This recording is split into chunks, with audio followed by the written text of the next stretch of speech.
Hi everyone, welcome to this series. My name is G and I'm super excited about our guest today. Welcome to this series first of all, and I'm also joined by my co-host Chant. Chant, how you doing? Good, man. How are you doing today? Good. I'm excited for this one today. It's gonna be a Totally. good one. It'll be good. So today we're going to be talking with an amazing person who we've been speaking to for a couple of weeks and is a great friend of Avid as well. Eddie El Brujo Caipo. How you doing, Eddie? How are you guys? Thanks for having me. Thank you for Thanks for being joining here. us. Yeah. Yeah, awesome. Well, Eddie, look, you've done some amazing stuff before. I looked into your bio and your website and everything, and it was like there's so many big names screaming out there. Today, we're going to kind of explore your role with some of these names as well. But just to mention, it's Gwen Stefani, Enrique Iglesias, Christina Aguilera. There's so many big names there, like massive, massive names. You've also done some performances at the Latin Grammys as well, right? Well, yeah, with Enrique, we done the Latin Grammys and some award shows, Billboard Awards and the Premios Lo Nuestro and just a bunch of different award shows, so MTV Awards in Yeah, Europe. So I've been fortunate to do award shows through the artists that I work with, not necessarily directly with, the networks or anything like that. But because of yeah. the artists I work with, mostly with Enrique, to be honest, we'll be able to do some award show, which is kind of cool. The way they work is completely the whole TV Yeah, world is a whole other thing. yeah, no, I can imagine. And Eddie, just to touch on, I'm going to ask you a question about your background stuff, but just I know you're a monitor engineer as well. That's kind of your main role, but you also do a lot of other stuff outside of just monitors, right? A lot of Yeah, studio work. yeah. For the longest time, I was actually a front of house engineer and studio mixing engineer. That's what I've always done, really. Uh, and then at some point, the opportunities started to come. I mean, I've done monitors briefly, back in the time when it was wedges still. But at some point, the jobs that were available were monitors, Yeah, and all of a sudden, we're mixing in ears, and because of my front of house background, studio background, I was able to sort of deliver a different type of in-ear mix, which was a little more musical, if you will. And people started liking it. Then before you know it, now I don't get any calls from front of house, and I don't get now. But I continue to do studio work. So as you can see, I'm in my studio home. yeah, So that helps, I think, because especially now with all the tools that we have, we're able to really deliver uh, those very specific mixes that artists like now, and they're able to tell you, hey, I like to use this, API compressor on my voice. Can you put that in my in-ears? I'm like, absolutely. So it's pretty cool, uh, and I stayed now mixing that, and I'm in monitors all the time now.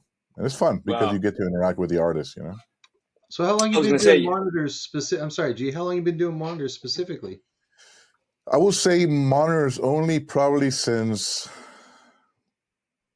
2010 or 11. Okay. Yeah. I guess the Been a big while. one that I was full-time monitors would have been maybe Tear for Fears. Actually, no, I started before that with Smash Mouth. I did a long stint with them doing monitors, but then the opportunity came to do front of house, and I moved to front of house, and I loved it. It was great. Um, but then I guess Tear for Fears was the one where it was officially from that point forward. It was just I've been doing nothing but monitors, and that was fun. I'm a as probably you guys are too, a huge fan of Tear for Fears, and I'm an '80s kid, so getting all those '80s sounds and gated reverbs and a lot of slap delays and mid delays and choruses and flanges and all those things that we get to play with on when you're mixing the '80s music. Sure. So that was a lot of fun. that's awesome. That's awesome, Eddie. I want to actually go back a little bit and ask a question about how you actually first got into music overall. Like, what was your background? Tell me a little bit maybe about your DAW journey as well, like how that was, or what you started on, and stuff like that. Well, my background, well, I'm an older guy, so it will take a long time. But I'll tell you a little bit. I've been very fortunate. I always say this in other discussions where, I come from a family of musicians. My grandma was a musician, and my dad, everybody on my dad's side of the family. My dad is a keyboard player, accordion player, and my brother, my cousins, everybody basically is in music. My brother's a producer, my other cousin's a producer, bass player, my older brother's a bass player. Literally everybody, uh, and I was around it all the time. My parents own the only.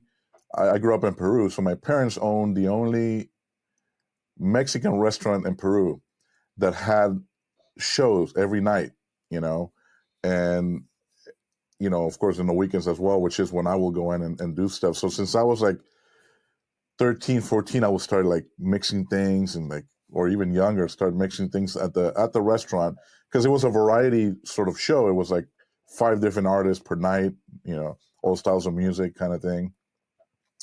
And I will get my hands dirty with that, just get really busy learning that. And my dad has some studio equipment at home, and I will record his stuff and just little by little start doing things. I will also do stuff for school where I will be, I will bring in my dad's gear and kind of like, okay, now we have a PA, we can run the performance in a better way. Anytime he will have a gig outside the restaurant, I will always help him with that. But eventually I became the person running the sound at the restaurant at a very young age. And then, of course, my brother, as he started playing gigs and stuff, well, then I started becoming his sound engineer, front of house engineer. And I was just always around it. But I also realized that there were moments where, just because I was doing it, I didn't really quite know what I was doing in a way. And we didn't have a lot of access. And back then, we didn't have what we have now, where we're like, collaborating like we're doing right now online or YouTube or whatever it is. We didn't have that. So every time we would take a trip to the US, I would always buy books that were being used either for schools, audio schools or whatever, just buy them and take them with me, and just read through them and learn and try to keep up with the theory of it, I guess. And I just kept doing that. Eventually I moved back to the States. And I, in pursuit of that, I always knew I want to be a mixing engineer. This is what I want to do, and I've always done, like I said, always both parallel, live and studio work, always together. And I've always found a way to sort of, merge them or do a hybrid of it. I never felt like, oh, this is just live, this is just studio. They don't complement each other in any way. I always, in my mind, I always feel like they do. There's aspects of it that they always are. It's the same. You're dealing with artists, and you're dealing with the good and the bad of the artists, or insecurities, or deficiencies, or things that you have to whatever, help them out sonically. Yeah. So all those things come in play whether you're in the studio or live. So that's kind of how I started it, and I just kept moving along and trying to, I've done everything from jingles, in LA, just in pursuit of just being able to do this full time in audio or studio work, Yeah. So it was cool because I was surrounded by it. So at what time did you make the transition into the studio side of things? It sounds like you started in the live production and then you kind of got into studio later on. How did those worlds merge, and what was the precursor to that? Yeah, I think the full merger would have started when I was doing jingles, which I kind of started briefly before I moved to the States. So I started in Peru a little bit. Then once I moved to LA, there was actually a jingle house owned by this Peruvian guy who was very talented, and he had a great facility. And so I started doing jingles there. And by doing that stuff, of course, doing voiceovers and producing the jingles and mixing them and everything, I was already sort of in that studio environment full time, right? So I just kept doing that. And then, at nights I will start doing live sound. And then I eventually moved to I'm all over the place, but eventually I moved to the Bay Area. And I just, because of my brother who was already living in the Bay Area, he had gigs and things. So I started getting live gigs at clubs. Before you know it, those people in clubs are like, hey, we want to record this. Do you do that too? I was like, yeah, I can do that. And then I will go rent a studio, and then I'll rent a studio. And then people in the studio will be like, hey, we're looking for, someone to kind of run our studio or kind of take care of. There was a mid-sized studio I was working at in San Francisco called DCP. We eventually became a really good friend with the owner. And basically I was there so much that I ended up just running the place. And because all my clients were there, Wow. And all these clients are, keep in mind, they're all indie artists and local artists, but a lot of them were amazing, just sadly artists you will never hear of, but they were incredible. And I will do all genres too. I'll be like metal to punk, jazz, funk, Latin, R&B. I mean, you name it. Everything will go through the studio. I did hip hop for a while too, and then so I was able to kind of be around it all. And I always wanted to be a mixer that could do all genres. I kind of don't feel like we should be kind of pigeonholed into one genre. I mean, do people specialize in a particular genre? Of course, that does happen. There's certain people that are better at certain things than others, or connect with a particular style of music. But I think having the fortune of being around all styles of music helped develop my ear in certain ways. I could be mixing a rock album, then all of a sudden they go, "Hey, we added these horns to this thing." I was like, "No problem," Or we want to add some percussion. You think that's good or bad? Like, add the percussion. Let's do it. I mean, if it fits, why not? Have you ever recorded percussion? Yeah, yes, I have. Like things like that, right? Where you don't set limits to yourself. It allowed me, I think, having all these experiences from jingles to, voiceovers to mixing any style of music or recording any style of music, I think prepared me to do everything that I do today, even, Yeah. It's almost like nothing scares you anymore. Hey, you want to do this? Oh, we're going to add a string section. You ever mic'd up? Yeah, let's clamp on some mics on them or whatever. Let's get I don't overthink it. And if I don't know something, I have no problem asking for help. Hey, I haven't done this one thing. I check in with a friend of mine. Hey, you've done this. What was your experience with this? Or what do you think my approach should be? And then I'll still make my own, making my own at the end of it. But having that knowledge and having access to people you can ask is always good. For sure. Eddie, do you on that note, do you play any instruments? I feel like you may play some instruments. I'm a frustrated drummer. My brother's a drummer. My brother's a drummer, and I think that's where the connection is. And then my best friend is a drummer, and a lot of great friends that I have around me are drummers.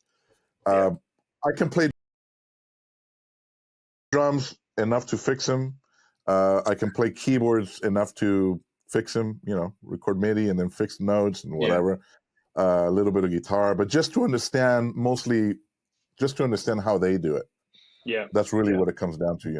Not because of anything in particular where I'm gonna lay down these keywords and that's what's gonna stay on the album. I usually do it just enough to as a demo or to get us sorted out.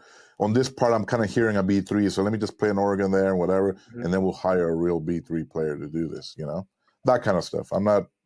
I used to perform in a band. I used to be in a band for many years. It was a rock band in the era of the rock and Spanish stuff in the 90s and 2000s, and it was a lot of fun. But I always ended up like going to the board and mixing our sound and going on stage and getting ready, and like sound has always been my passion. That was always been my instrument. So I kind of I made the right call, I guess, to get off the stage kind of thing. Yeah. And also just going back actually a little bit, which I love, is like talking about your family restaurant and stuff, and just how food and music goes together. I always tell people like food and music is just like live music and food. It's just it complements so absolutely. well. I mean, it's helped me maintain this thing. You know what I'm saying? This doesn't happen by accident. It takes work. No, but you're right. You're right. It's what brings people together. A gathering like my wife is an incredible singer-songwriter as well. And, every time we have a family gathering or anything, just grab the guitar and all of a sudden it becomes a thing, and I play percussion and like, and then if there are other musicians with us, then, we have a bass here, we have this, and it becomes like a nice gathering, a party, if you will. And it's always, and then of course, there's food, like you said, there's always, it all complements each other, it's all part of the art, That's it. Love that. So Eddie, I want to just touch base on, so we spoke about kind of your background, but I'd love to touch base now on working with big artists, like let's say Gwen. That was the latest one that you did, right? That was one of the I'm currently with her. I just came back from Vegas from doing a show there. Okay, awesome. And so I'm currently with her and Enrique, and they're the two that I'm constantly with, Wow. That's awesome. So with either of them, what's kind of like your day to day look like when you're preparing either for like a tour or like a live performance? Like, what's your day to day? I guess it changes a lot as well, right? Yeah, I mean, depending on what we're doing, we this year, end of I think it was in March, we finished the tour that we did with Enrique. It was the trilogy tour. It was Enrique, Ricky Martin, and Pitbull.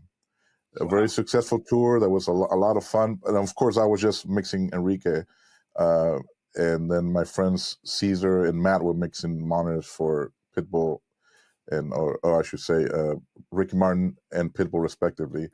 Um, and yeah, I mean, the way I prepare, I guess, for a tour is if it was, there's two scenarios for me. Like with Enrique and Gwen, I've been with them for years now. With Enrique, it's over 12 years, and with Gwen, over 8 years now. So with them, to be honest, a lot of the settings haven't changed since I started. Once I got them dialed, in those first few weeks, everything's pretty much the same until something gets added on, right? If something gets added on or they added new musicians.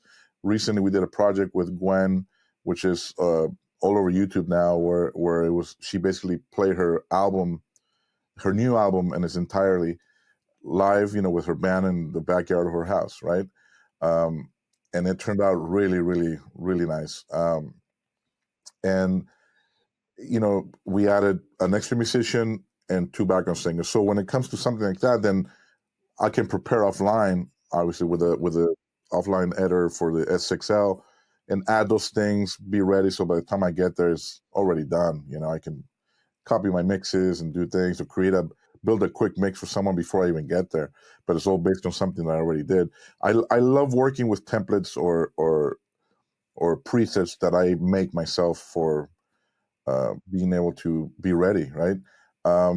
We have the technology, why not use it, So for those two artists, usually, because I already have a show built, anything that gets added, I usually add it at the end very quickly, and it becomes part of the show. But normally when I start with a new artist, I grab some of those templates that I have or presets, and I literally can build a whole show ready for, I'm going to sound maybe a little too confident, but I could probably roll into a sound check and without ever have worked with that artist, because Wow. all these years of using these things and saving these presets, kick drums and snare drum presets or whatever, or channel strip presets or whatever, you don't have to start from zero. It saves you a lot of time. I remember a quick anecdote with when I was going to start with Gwen, they allocated quite a lot of time for me to get the band ready. I was like, okay, well, you're coming in. I came in kind of halfway through the tour.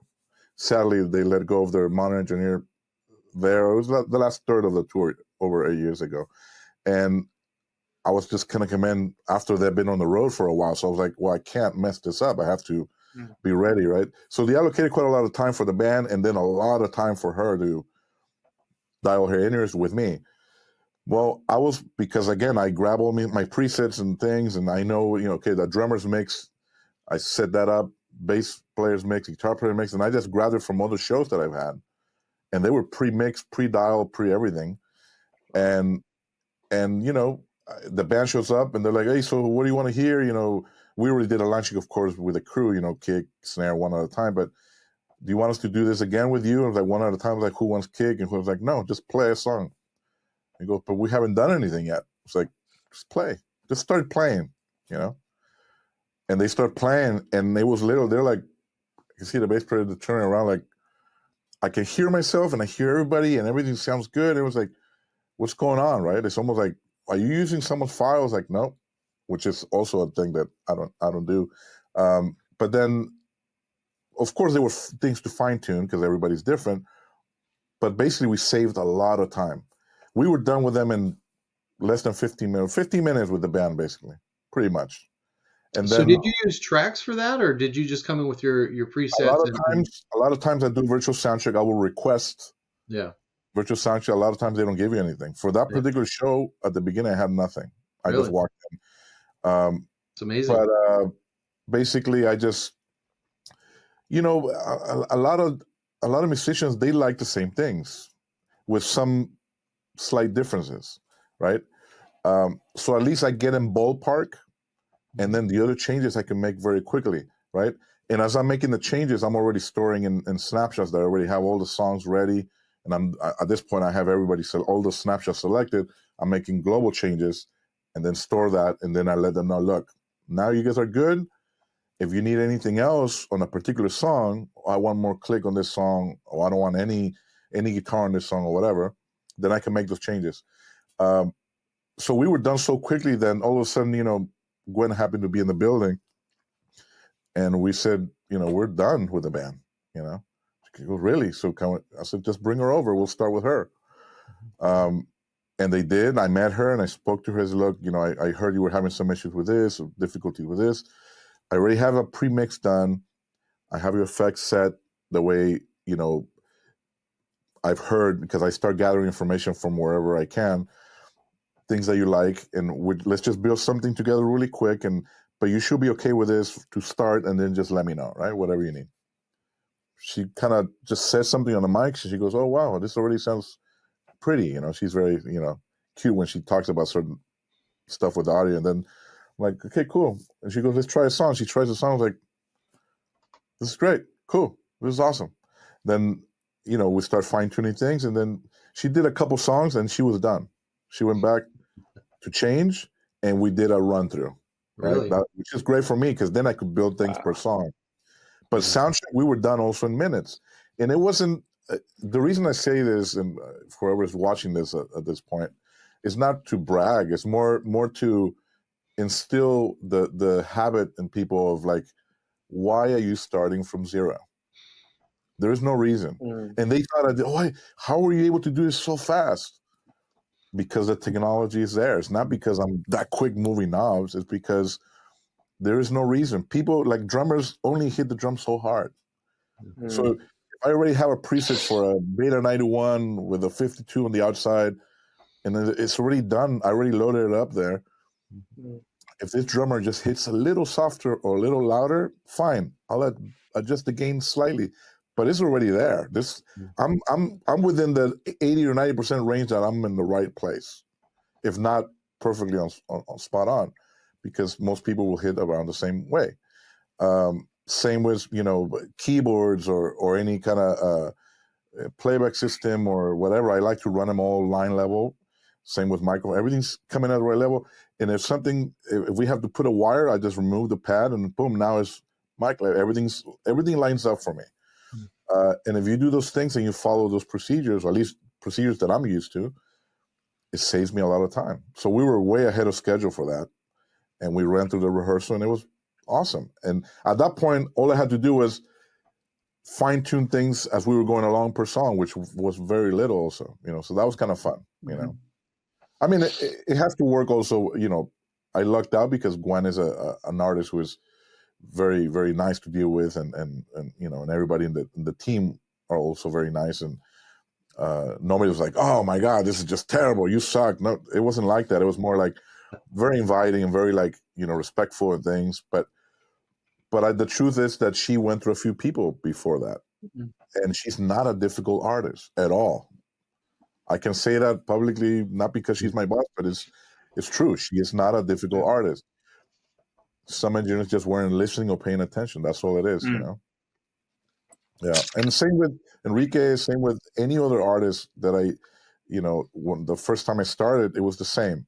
I ask a bunch of information. I ask, of course, their input list, their output list, whatever they have currently. I ask for a set list. If they're able to give me tracks, awesome. If they're not, I'm going to just go in cold, With Enrique, it was a thing where my first show was in India. And I didn't, with gear that I was, all put together there. We didn't travel with anything. And at the time I was on a profile, and he didn't show up for soundcheck. And all I knew was just information that I would get from the MD or band members. I would just ask him, what have you heard that he likes and this and that or whatever. and there was a sort of a preface to this where in Vegas, weeks prior to that, I got to kind of you know, be a fly on the wall in one of the rehearsals, but nothing. I wasn't operating or nothing. So that was helpful in the sense of like more than anything, seeing the dynamics of the band. It's a 9-piece band. But then once I got to India to do my show, I was like, okay.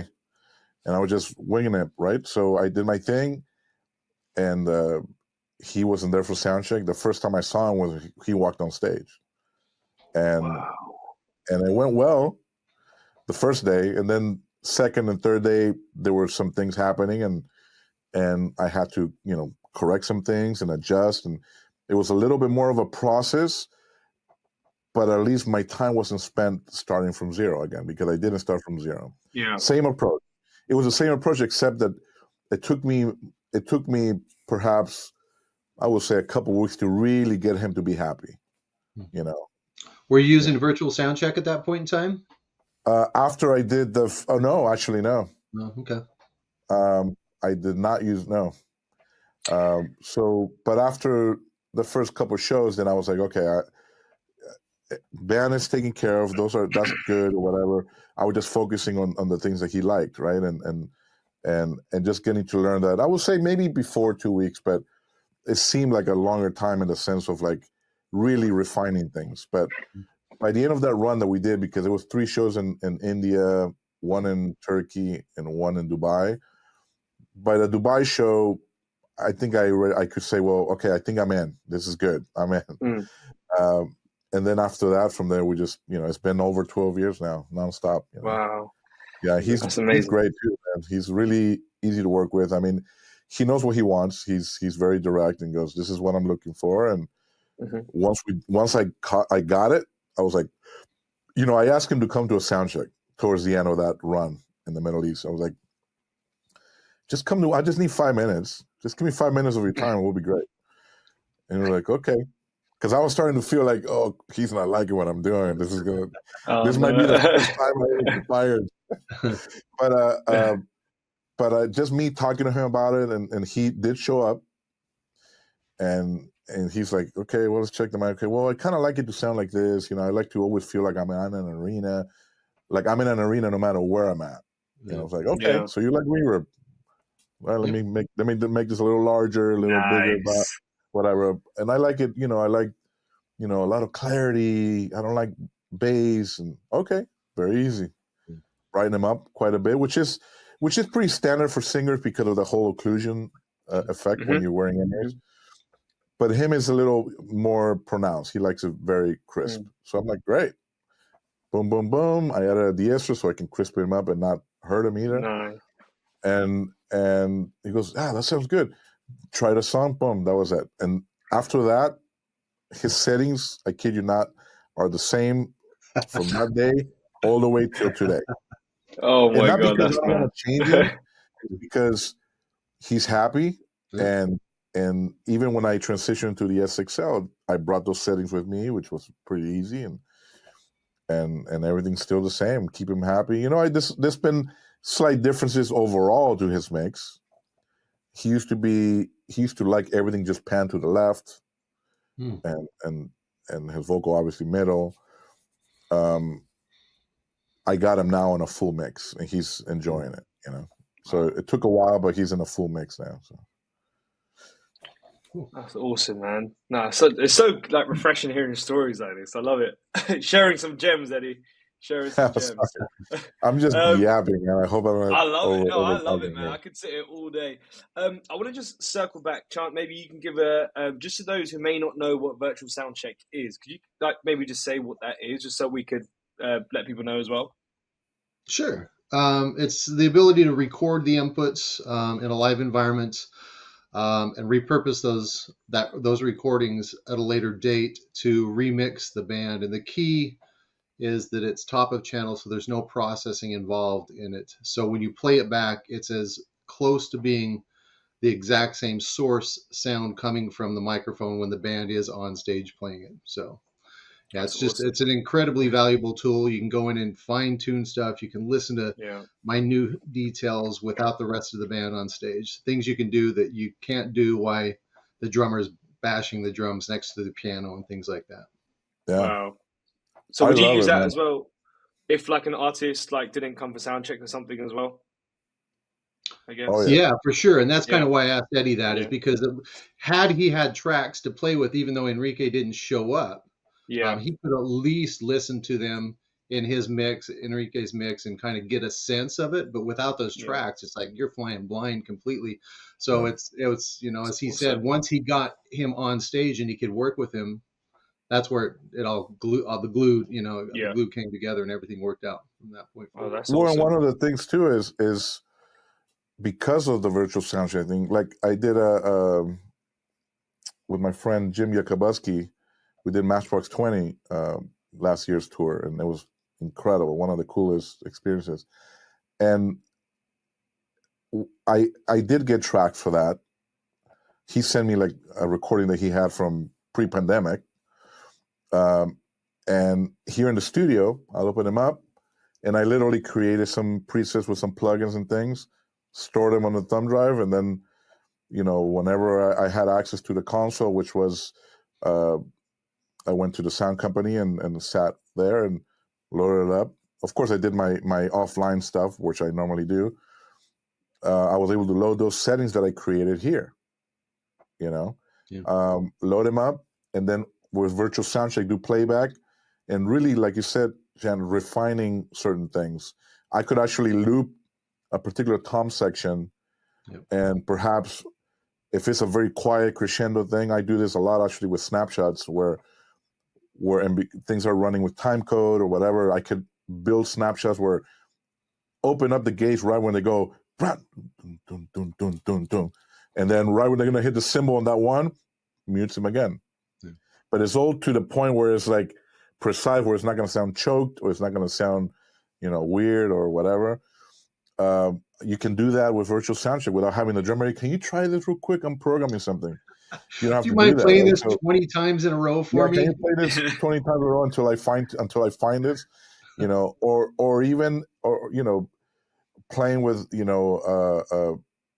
anything really, audience mics, programming that, or programming guitar solos where I can stay on Enrique's mix or Gwen's mix or whoever as live as I'm doing stuff, but in the background the solo maybe is going up for the bass player, for the drummer, and then the solo ends and goes back down, and I'm not even on their mixes, but it's happening because of time code, and on a snapshot, and all those things come in play, with Matchbox, I did something also that was like, they have some songs that have like a, one of them was called She's So Mean, I think, where it like has a, like, and it has sort of like gated drums, sort of like Phil Collins drum fills, but only on the fills, and doesn't have it on the rest of the parts.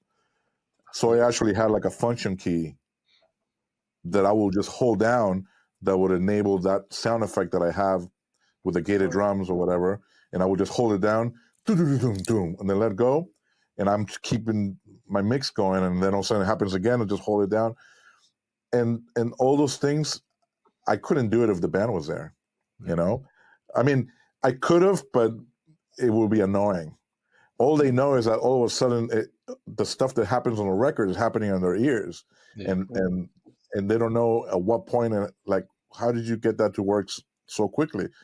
Because when you guys were gone, I stayed an extra, whatever, half hour or whatever hour, programmed that real quick, and dial it in, just left it on loop, dial it, okay. And now when I hold it in, it's going to hold it down, it's going to, boom.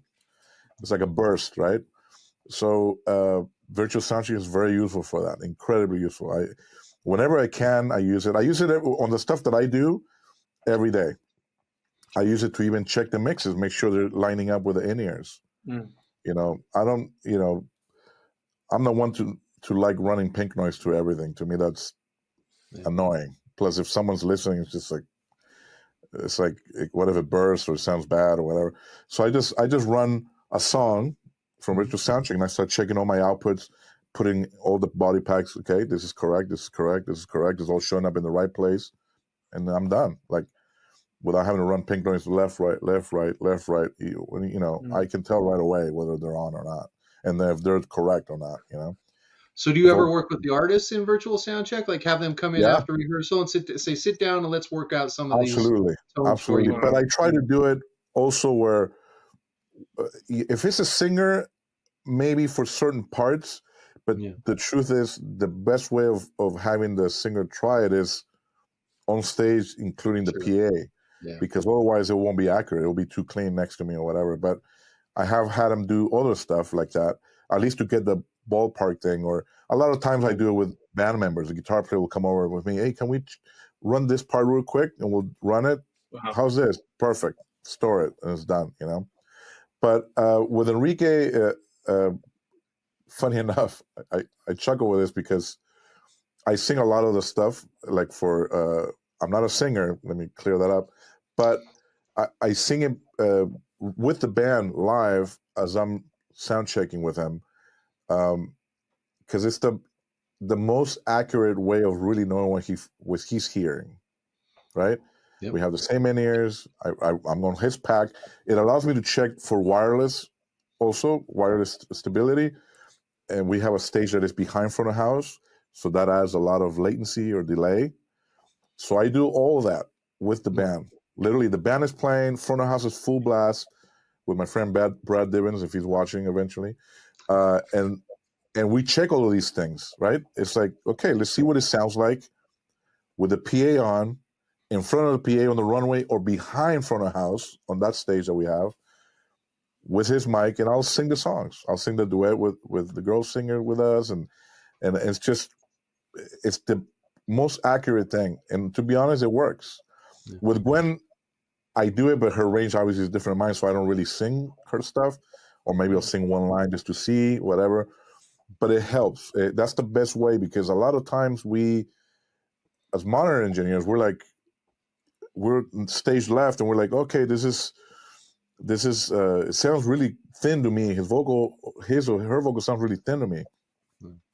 Well, for the person singing, it doesn't, because of the whole occlusion that we all know about, and for them it sounds actually muddier than for us. So the best way for me to really know is to actually test it in real time, and if possible with the PA on. But as far as like dialing certain things in, sometimes it definitely helps to have the artist there or the musician there go, hey, can you try this on my stuff? Like, sure.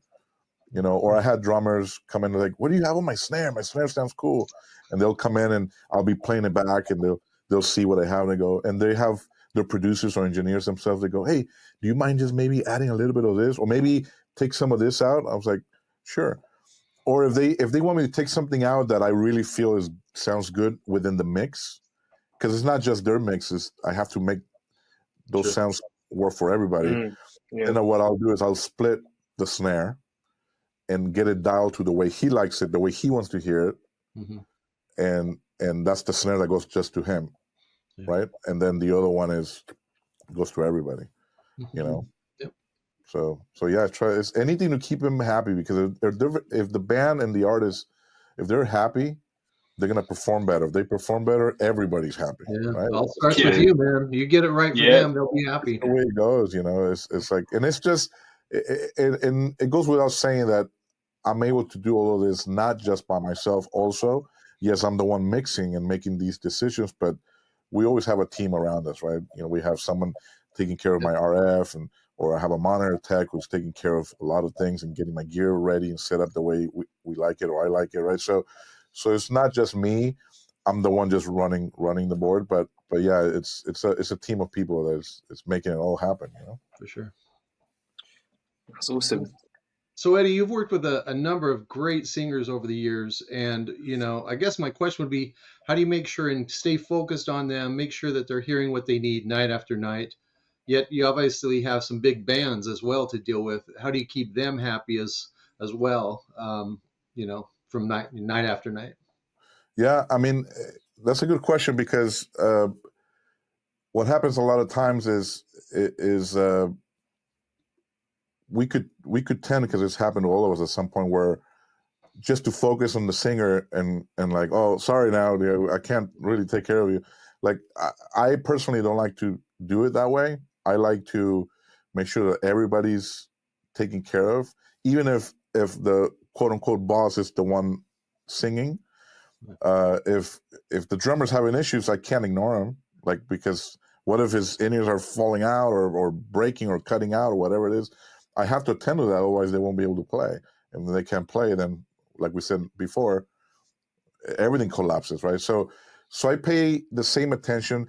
I do have, sometimes some requests from that I make to band members if it's a situation where it's a singer with their band. I usually tell them, look, let's try to get anything that you might need out of the way during sound check. And then once she's here or he's here, I have to focus on them because, I already took care of you guys. And of course, if you need to, because we have obviously a full talkback system, like when Enrique, most person have like 3 talkbacks, one that goes to everybody, one that goes to the band only, and one that goes to just the crew.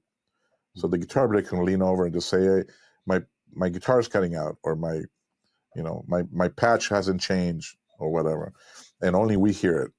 Or they can go to the band and say, hey, are we doing this other song? What are we doing? Without the artist listening to you, right? Or if they want everybody to listen, then they go to all. But that communication is important, whether I ask them to be respectful of that time. But the truth is, no matter what's going on, I'm always making sure everybody's happy. Like if I'm watching my artists and they're doing their thing and everything's fine, I'm always scoping the rest of the band, and just making sure, if I see someone like struggling with something, a keyboard player like and I'll on the talkback, I'll check in with them. Hey, so and so, are you good over there? Is everything okay? And they might be like, no, my right ear's cutting out. Okay. And I have a backup set that we can send them. Like, I'm always watching everybody as much as I can, of course, but, Sure. But I'm always trying to keep an eye on everybody and pay attention to everybody. And if anybody says something on the talkback, I don't ignore them. I just go, okay.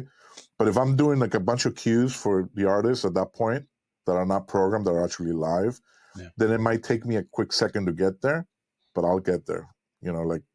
So if someone says, oh, I like to hear more guitar on this song, and that's something that just so happened, or maybe guitar player changed the patch and stored it the wrong way, a little lower, and none of us realized until that moment. I'll as soon as I can, I go to that, boom, raise it up for them, and it's done.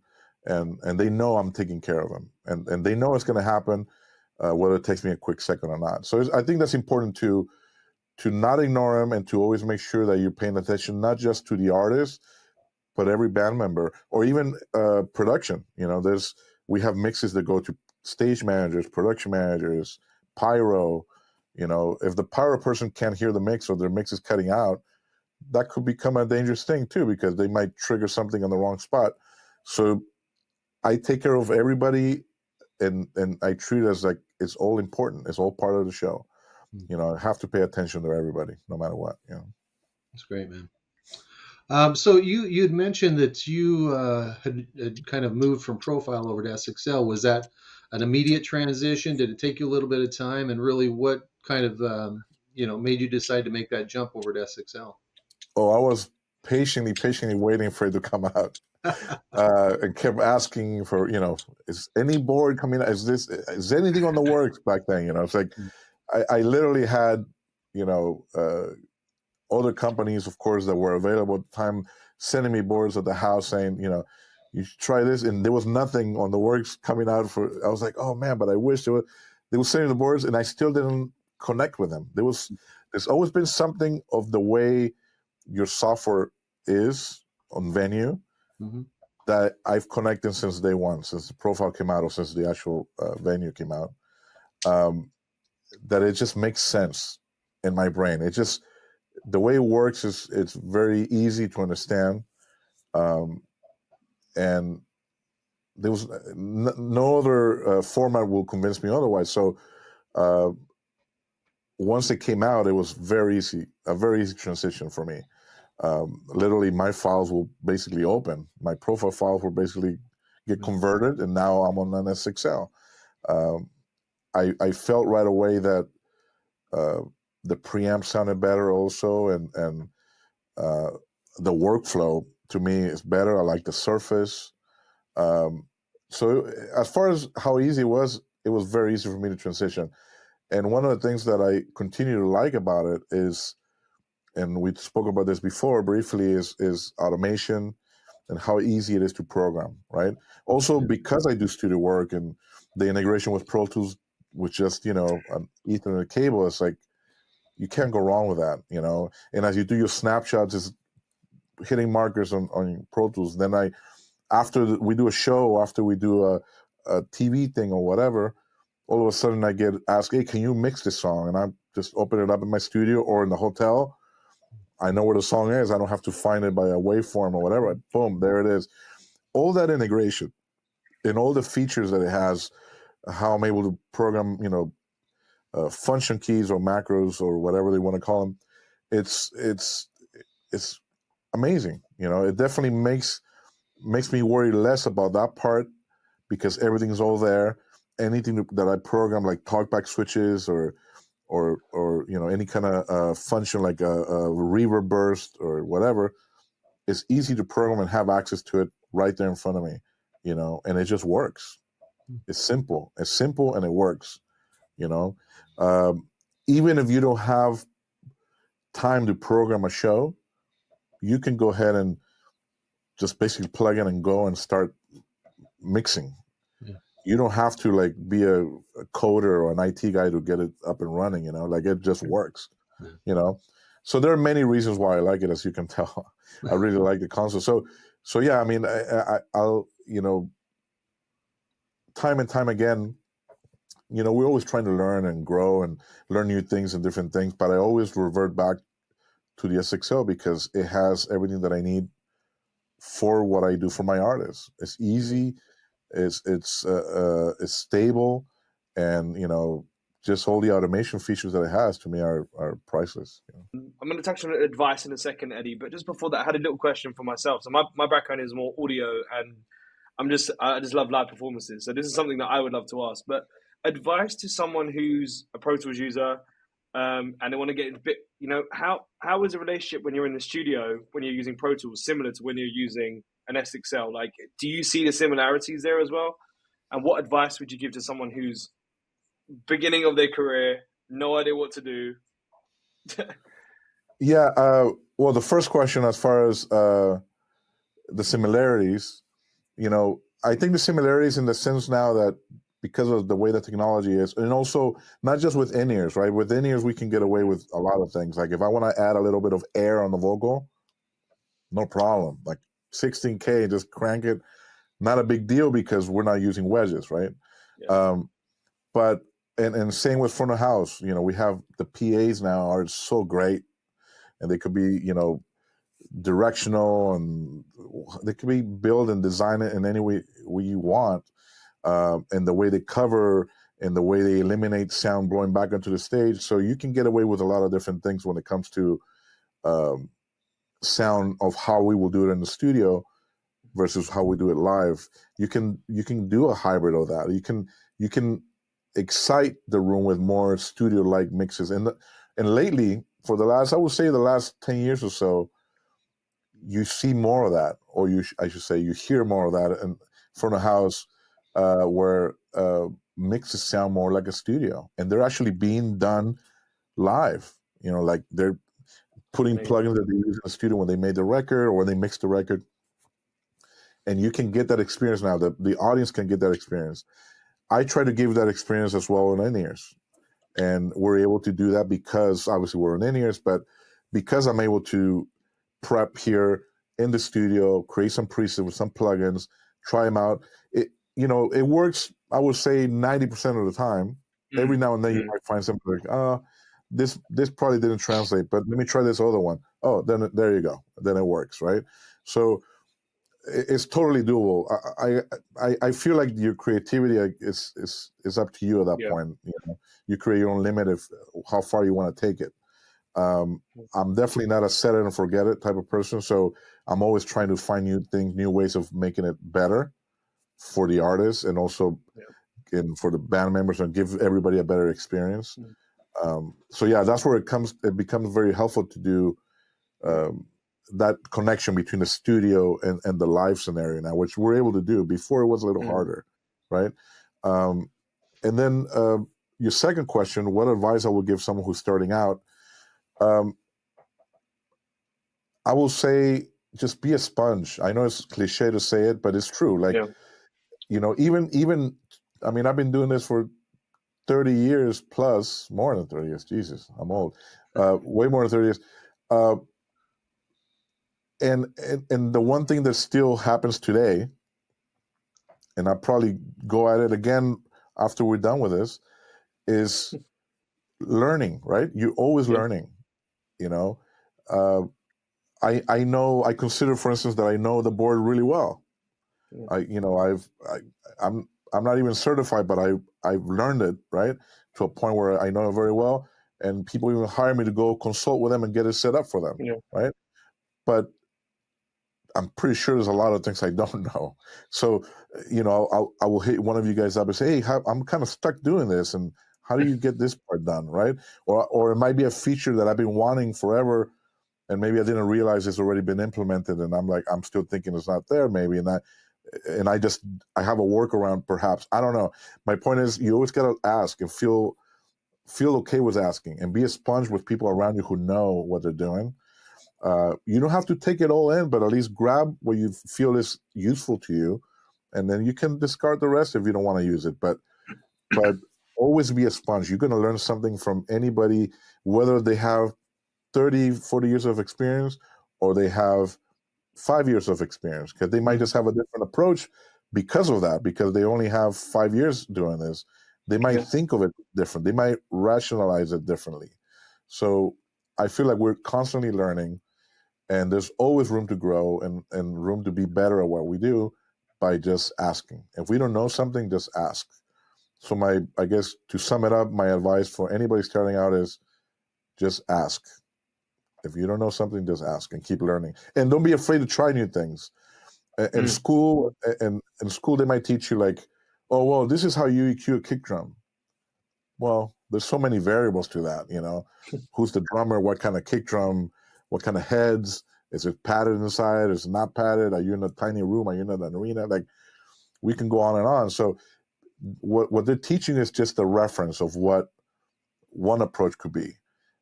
At the end of the day, you have to make your own. You have to also deal with what's in front of you, right? So definitely take everything you were taught, but also use your instincts to deal with the situation at hand at that moment, right? So, yeah. No, thank you, Ed. That was amazing advice, and I totally agree with you, because I did the same thing at university. I used to just copy everything and be like, "Why is my sound sounding so different to what I heard on YouTube or with my teacher?" And it's so right. But no, Eddie, look, thank you so much. This has been awesome. I've learned a lot myself, really, just having this conversation with you. You're great. So this is just amazing to be here. Thank you for being here, and Chant, I don't know if you want to say any closing words as well. But and just thanks for sharing, Eddie. It's been great to talk to you. It's great to spend a little bit more time with you. A lot of insightful stuff here. I'm really glad we did this, and I look forward to doing many more.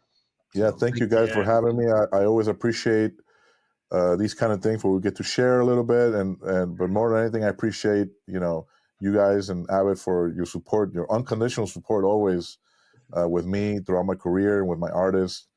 I've always been able to count on you guys for everything that I ever needed, and I really appreciate that.